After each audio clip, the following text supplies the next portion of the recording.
तुम्हाला मागे एकदा उद्धव ठाकरेंनी एक तुम्हाला अपील केलं होतं की आठवलेंनी आमच्यासोबत तेव्हा आम्ही तुम्हाला उपमुख्यमंत्री करू, असं त्यांनी थेट जाहीर सांगितलं होतं की जर रामदास आठवले आमच्यासोबत आले तर आम्ही त्यांना उपमुख्यमंत्री करू. हां, तर नाही, उद्धवजींचे माझे संबंध अत्यंत चांगले होते. म्हणजे सुरुवातीच्या काळामध्ये शिवशक्ती भीमशक्तीच्या काळामध्ये बाळासाहेबांनी ही भूमिका मांडल्यानंतर आम्ही निर्णय घेतला आणि नंतर उद्धवजींबरोबर आमच्या अनेक बैठका झाल्या. उद्धवजी अत्यंत मृदू भाषिक आणि चांगला स्वभाव असणारे ते व्यक्तिमत्व आहे.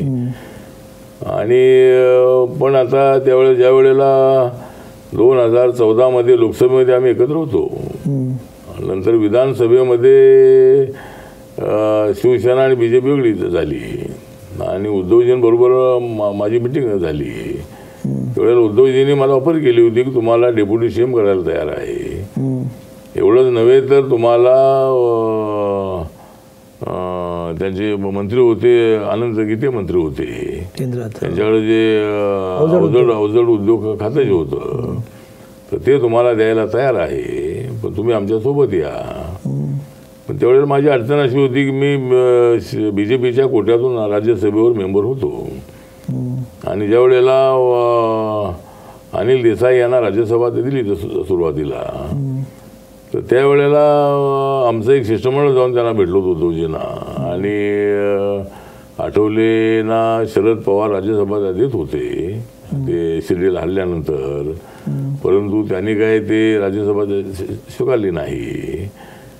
पण आता ते तुमच्यासोबत आलेले आहे, त्यामुळं त्यांना तुम्ही राज्यसभा द्यायला हरकत नाही आहे.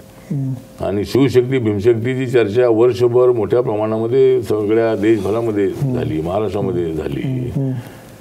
तर त्यावेळेला मग त्यांना सांगितलं, पण त्यावेळेला अनिल देसाई हा त्यांचा चांगला कार्यकर्ता आहे, पूर्वीपासून त्यांच्यासोबत राहिलेला आहे आणि त्यांनी पूर्वीपासून ते ठरवलं होतं की अनिल देसाईंना राज्यसभा द्यायची आणि त्यामुळं त्यांनी आपल्याला काही दिली नाही.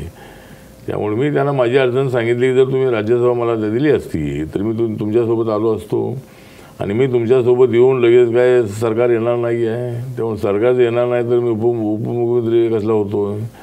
त्यानंतर आनंद गीतेंचे मंत्रिपद आहे, तुम्ही आता यांच्यासोबत तुम्ही आला तोडलेलं आहे, त्यामुळं आनंद गीतेलाच कदाचित BJPवाले काढून टाकतील, त्यामुळे ते मंत्रिपद मला मिळणार नाही. म्हणजे अशी एक माझी म्हणून तुम्ही गेला नाही म्हणून म्हणजे मला राज्यसभा BJPने दिली होती, राज्यसभा BJPने दिली होती तर BJP सोबत राहणं अत्यंत आवश्यक होतं आणि नरेंद्र मोदींच्या सोबत राहणं अत्यंत आवश्यक होतं.